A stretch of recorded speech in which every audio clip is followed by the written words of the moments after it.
गांव में संपत नाम का अंधा व्यक्ति रहा करता था। उसकी पत्नी रुक्मणी संपत का बिल्कुल भी सम्मान नहीं करती थी। वो दिन रात संपत को उसके अंधे होने के ताने मारती रहती थी और संपत को भूखा भी रखती थी। संपत बेचारा गांव में कुछ घरों से रोटी मांगकर अपना पेट भर लिया करता था। एक दिन संपत एक दुकान पर बैठा हुआ था कि तभी गांव का एक बिगड़ैल युवक मनोज आकर संपत से बोला, सुना है आजकल तुम्हारी पत्नी तुम्हें भोजन नहीं दे रही। कितनी बार कहा है मनोज कि अपने काम से काम रखा करो। अरे मैं तो बस ऐसे ही पूछ रहा था, तुम तो मेरी बात का बुरा मान गए। क्योंकि ये मेरे परिवार का निजी मामला है और तुम इसमें दखल ना दो तो ही अच्छा है। अपने काम से काम रखो। तो अपने घर के निजी मामले अपने ही घर पर रखो ना। अपनी पत्नी को कुछ मर्यादा सिखाई है या नहीं सिखाई? तुम कहना क्या चाहते हो मनोज? यही कि तुम्हारी पत्नी का चक्कर गांव के मुखिया के पुत्र राकेश के साथ चल रहा है। कल तो मैंने खुद अपनी आंखों से उन दोनों को हंसी मजाक करते हुए देखा था। राकेश तो भाभी से ऐसे मजाक कर रहा था जैसे कि वो उसकी पत्नी हो। अपनी जुबान पर थोड़ा काबू रखो। तुम जानते भी हो कि तुम क्या बोल रहे हो। तुम मेरी पत्नी के चरित्र पर आरोप लगा रहे हो। सारा गांव जानता है कि तुम्हारी पत्नी रुक्मणी चरित्रहीन है और तुम अंधे नकारा किसी काम के नहीं। वैसे एक बात बोलूं संपत भैया, भाभी का इसमें कोई दोष नहीं है। तुम्हें तो चलने के लिए भी एक लकड़ी के सहारे की जरूरत पड़ती है। भाभी ने तो तुमसे विवाह करके तुम्हारे ऊपर बहुत बड़ा उपकार किया है। तुम्हारे लिए तो यही बहुत है कि तुम्हारी एक पत्नी है, वरना इस गांव में बहुत से ऐसे हट्टे कट्टे युवक भी हैं जो बेचारे कुंवारे ही घूम रहे हैं। मनोज की बात सुनकर संपत क्रोधित होकर अपने घर आ गया और अपनी पत्नी रुक्मणी से बोला, ये मैं क्या सुन रहा हूँ रुक्मणी? तुम मुखिया के लड़के के साथ हंसी मजाक करती हो, वो भी अश्लील तरीके से। ये तुमसे किसने बोला? मनोज ने। और सिर्फ मनोज ने ही नहीं, गांव के न जाने कितने लोगों से मैं तुम्हारे बारे में घटिया बातें सुन चुका हूँ। तुम्हें शर्म आनी चाहिए रुक्मणी। तुम्हें सोचना चाहिए कि तुम किसी की पत्नी हो। अगर ऐसी ही बात थी तो फिर तुमने मुझसे शादी क्यों की? मैं तो बचपन से अंधा हूँ। तुम इस बात को जानती थी? हाँ किया था, तुम्हारी जमीन जायदाद के लालच में किया था। पर मुझे क्या पता था कि तुम्हारा नाकारा पिता वसीयत में ये लिख कर गया है कि उसका अंधा पुत्र संपत किसी भिखारी के नाम तो अपनी संपत्ति कर सकता है, पर अपनी पत्नी के नाम पर नहीं कर सकता और न ही उसे बेच सकता है। मेरे पिताजी के बारे में बुरा भला मत बोलो रुक्मणी। वो जानते थे कि मैं अंधा हूँ और लोग मेरा फायदा उठाएंगे। इसी वजह से वो इस तरह की वसीयत करके गए हैं। और वैसे भी मेरी संपत्ति का जितना भी किराया आता है उसे तुम ही रखती हो रुक्मणी, और उसमें से मुझे एक फूटी कौड़ी भी नहीं देती। यहाँ तक कि तुम मुझे धोखा देती हो, मुझे पेट भर का भोजन भी नहीं देती। गांव के दूसरे घरों से मुझे मांग मांग कर अपना पेट भरना पड़ता है। इसके बावजूद भी मैं तुमसे कुछ नहीं कहता। अरे अगर मैं इतनी ही बुरी हूँ तो चले क्यों नहीं जाते यहाँ से?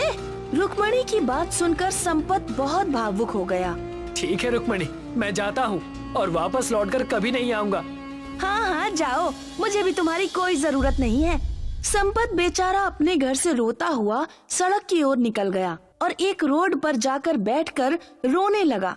तभी वहाँ पर गांव का व्यक्ति बलवीर, जो कि एक ट्रक ड्राइवर था, संपत के पास आकर बोला, अरे क्या हुआ संपत भैया? क्या तुम्हारी पत्नी ने तुम्हें घर से निकाल दिया जो यहाँ उदास बैठे हो? कभी कभी मैं सोचता हूँ बलवीर भैया कि भगवान ने मुझे जीवन ही क्यों दिया, और अगर दिया तो मुझे अंधा क्यों बना दिया? अरे संपत भैया, तुम तो रो रहे हो, क्षमा करना, मैंने तुम्हारी आंखों पर गौर नहीं किया। मैं अपनी पत्नी से इतना प्रेम करता हूँ, लेकिन फिर भी मेरी पत्नी मुझे घास तक नहीं डालती। ये दुनिया ऐसी ही है संपत भैया। अगर तुम्हारी आंखें सही होती ना तो शायद तुम्हारी पत्नी ऐसा नहीं करती। अब तुम घर जाओ, रात ज्यादा हो गई है, मुझे भी ट्रक लेकर निकलना है। बलवीर भैया, मैं भी तुम्हारे साथ जाऊंगा। संपत भैया, मुझे बहुत दूर जाना है। मुझे गाड़ी का माल लेकर पंजाब निकलना है, और पंजाब यहाँ से 2000 किलोमीटर दूर है। तुम थक जाओगे। नहीं बलवीर भैया, मैं कुछ महीने अपने गांव और अपने घर से दूर रहना चाहता हूँ। कृपया करके मुझे भी अपने साथ ले चलो, या फिर तुम भी मुझे इस गांव के लोगों की तरह बोझ ही समझते हो। कैसी बातें कर रहे हो संपत भैया? भला मैंने तुम्हें कभी बोझ समझा है क्या? अरे मेरी पत्नी जब भी रात का भोजन बनाती है ना, तो मुन्ना से बोलती है कि जाकर संपत भैया को बुला ला, उनकी पसंद का भोजन बना है। अब चलो मेरे साथ। बलवीर एक दयालु स्वभाव का व्यक्ति था। संपत बलवीर के साथ ट्रक में बैठ गया। आधी रात तक ट्रक चलता रहा। अचानक ट्रक के चारों टायर में एक ब्लास्ट हुआ। क्या हुआ बलवीर भैया? पता नहीं संपत भैया, आज तक तो ऐसा कभी हुआ नहीं। इतना कहकर बलवीर ट्रक से उतर गया और संपत भी। ये तो ट्रक के चारों टायर बुरी तरह से फट गए हैं और यहाँ पर आसपास से ट्रक भी बहुत कम गुजरते हैं। हम तो फंस गए। संपत घबराते हुए बोला। अब क्या होगा बलवीर भैया? सोचने दो संपत भैया, कोई ना कोई तो हल निकालना पड़ेगा, नहीं तो हम दोनों इस जगह पर भूखे प्यासे ही मर जाएंगे। तभी बलवीर की नजर नजदीक खड़े एक ट्रक पर पड़ी। ट्रक को देखकर बलवीर बुरी तरह से हैरत में पड़ गया। वो ट्रक रात के अंधेरे में बुरी तरह से जगमगा रहा था। बलवीर दौड़ता हुआ उस ट्रक के पास पहुंच गया। ट्रक को देखकर उसकी आंखें विस्मय से फटी की फटी रह गई, क्योंकि वो ट्रक पूरा मिट्टी का बना हुआ था। बलवीर संपत की ओर देखकर बोला। संपत भाई, मुझे तो यहाँ पर कुछ गड़बड़ लग रही है। इस तरह का ट्रक मैंने अपने जीवन में कभी नहीं देखा। मिट्टी का ट्रक ऐसे बना हुआ है मानो जैसे कि पूरा का पूरा असली हो। ध्यान से देखो बलवीर भैया, हो सकता है इसका मालिक भी इसी में मौजूद हो। पागल हो गए हो क्या संपत भैया? कोई नहीं है यहाँ पर। तो फिर ट्रक को स्टार्ट करके देखो, हमें तो बस इस वीरान जगह से बाहर निकलना है। संपत की बात बलवीर को जच गई। बलवीर ने संपत को ट्रक के अंदर बिठा दिया। उसने जैसे ही चाबी घुमाई, ट्रक स्टार्ट हो गया। कमाल है, अजीब बात है, मिट्टी का ट्रक स्टार्ट कैसे हो सकता है? बलवीर ने गियर डाला ही था कि तभी एक बड़ा सा घेरा, जो कि दूर से बिल्कुल ब्लैक होल की तरह मालूम होता था, बलवीर के सामने बन गया और वो ट्रक अपनी फुल रफ्तार से उस ब्लैक होल में समा गया। उसके अंदर अंधेरा ही अंधेरा था। बलवीर चीखते हुए संपत से बोला। संपत भैया, तुम ठीक तो हो? यहाँ पर तो अंधेरा ही अंधेरा है, कुछ भी दिखाई नहीं दे रहा। मुझे तो डर लग रहा है। अरे बलवीर भैया, मेरे जीवन में तो पिछले 25 सालों से अंधेरा है।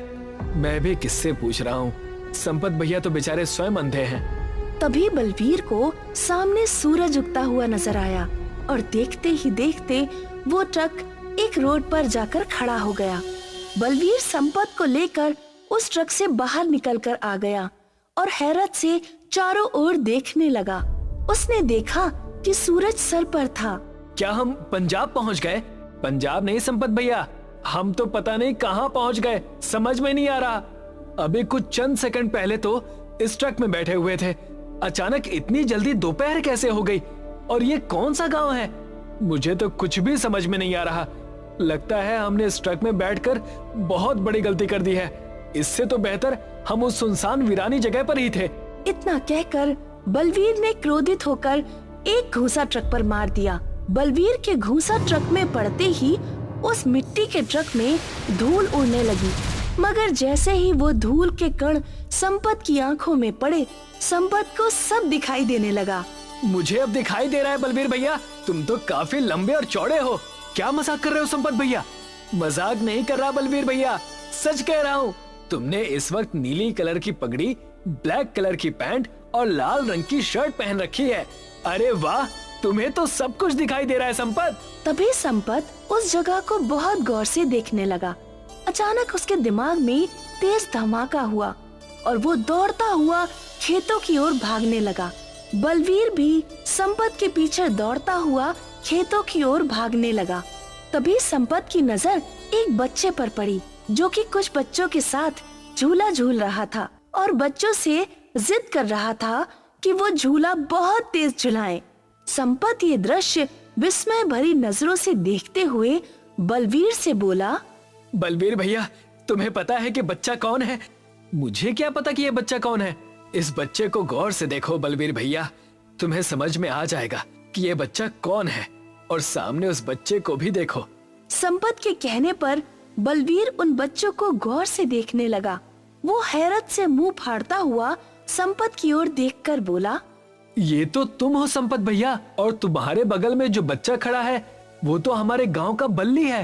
अब बलवीर ने चारों ओर गौर से देखना शुरू किया। तभी उसकी नजर दूर बसे एक गांव पर पड़ी। बलवीर चीखता हुआ बोला। ये तो हमारा ही गांव है, लगता है हम समय के पीछे पहुंच गए हैं। तभी संपत ने देखा कि उसके बचपन वाला रूप, जो कि झूले में बैठा हुआ तेज तेज झूला झूल रहा था। संपत दौड़ता हुआ अपने बचपन के पास जाकर बोला, घर जाओ बेटा। कौन हो तुम? मैं तुम ही हूँ। मैं तुम ही हूँ से क्या मतलब है आपका? ये मतलब कि तुम अभी नहीं समझ पाओगे, लेकिन बड़े होने के साथ साथ तुम्हें समझ आ जाएगा। कुछ देर बाद तुम इस झूले से गिर जाओगे और तुम्हारा सर उस पेड़ से टकरा जाएगा और तुम हमेशा हमेशा के लिए अंधे हो जाओगे और तुम्हारा जीवन बर्बाद हो जाएगा। तुम मेरा ही बचपन हो। मैं समय के पीछे आ गया हूँ। संपत बचपन में भी बहुत भोला था। संपत की बात सुनकर संपत का बचपन का रूप चुपचाप झूले से उतर गया और अपने सभी दोस्तों को लेकर अपने घर की ओर चला गया। तो इसका मतलब संपत भैया, तुम इसी जगह इसी स्थान पर अंधे हुए थे? हाँ, मुझे बचपन में बहुत तेज झूला झूलने की आदत थी और एक दिन मैं गिर पड़ा और मेरा सर उस पेड़ से टकरा गया और फिर मैं अंधा हो गया। तभी धरती से कुछ रंग बिरंगी किरणें निकलने लगी और संपत और बलवीर के शरीर उन किरणों में नहा गए। वो दोनों सीधे उसी मिट्टी के ट्रक में जा पहुँचे और मिट्टी का ट्रक खुद ब खुद स्टार्ट हो गया। जैसे ही वो ट्रक स्टार्ट हुआ, सामने वही ब्लैक होल बन गया। मिट्टी का ट्रक उस ब्लैक होल के अंदर जाकर समा गया। कुछ ही देर में संपत और बलवीर उसी स्थान पर खड़े थे जहां उन्हें वो ट्रक मिला था। संपत और बलवीर तुरंत ट्रक से बाहर निकल आए। संपत को अब सब कुछ साफ साफ दिखने लगा था। लगता है तुमने वक्त को बदल दिया, लेकिन ये जादुई ट्रक यहाँ पर आया कैसे? नहीं बालवीर, वक्त को बदलने की ताकत इंसान के हाथ में नहीं है। सच तो ये है कि ईश्वर को मुझ पर तरस आ गया और उसने मेरे ऊपर एक बड़ा उपकार किया। ईश्वर ने मुझे 30 साल पहले ले जाकर खड़ा कर दिया जहां मैं अंधा हुआ था। तभी उस ट्रक के अंदर से एक आवाज आई, मैं एक जादुई ट्रक हूँ, टाइम ट्रेवल वाला ट्रक। जो भी मेरे ट्रक के अंदर बैठता है वो अपने बचपन के काल में पहुंच जाता है और वो भूतकाल और भविष्य में कहीं भी पहुंच सकता है। अगर मुझे किसी और के बचपन में जाना हो और उसके भविष्य को बदलना हो तो क्या तुम मेरी मदद करोगे? नहीं, बदलाव हमेशा अच्छे नहीं होते संपत। मैं सिर्फ उन्हीं व्यक्तियों के भूतकाल में जा सकता हूँ जिनके लिए बदलाव भविष्य में बेहतर होते हैं। अगर तुम्हें किसी भी व्यक्ति की मदद करनी हो तो रात के अंधेरे में इसी जगह पर चले आना, मैं तुम्हें यहीं मिलूंगा। संपत और बलवीर अपने घर वापस आ गए। संपत की आंखों में रोशनी देखकर उसकी पत्नी रुक्मणी हैरत से बोली, अरे आपकी तो आंखों की रोशनी वापस आ गई। पता है आपको, मैंने आपको कहाँ कहाँ नहीं तलाश किया। मुझे पता है रुक्मणी कि तुमने मुझे कहाँ कहाँ नहीं ढूंढा। वैसे अभी तुम कहाँ से आ रही हो? रात भर आपका बाहर इंतजार करती रही, वहीं से आ रही हूँ। तभी संपत ने एक जोरदार थप्पड़ अपनी पत्नी के गाल पर जड़ दिया। निकल जाओ यहाँ से रुक्मणी, तलाक के नोटिस तुम्हारे घर तक पहुँच जाएंगे। मुझे तुम्हारी जैसी चरित्रहीन पत्नी के साथ और समय व्यतीत नहीं करना। तुम चरित्रहीन होने के साथ साथ एक लालची औरत भी हो। तुम रात भर मुखिया के लड़के के साथ रही हो। मुझे ये बात किसी और ने नहीं बल्कि मुखिया ने ही बताई है, क्योंकि वो भी अपने लड़के के चरित्र से बहुत ज्यादा परेशान है। रुक्मणी हाथ जोड़ती रही, मगर संपत ने अब उसकी एक भी बात नहीं सुनी। संपत ने एक दूसरा विवाह कर लिया। आज भी वो उस टाइम ट्रेवल मिट्टी के बने हुए ट्रक के द्वारा दूसरे लोगों के भूतकाल और भविष्य काल में जाकर उनकी मदद करता रहता है।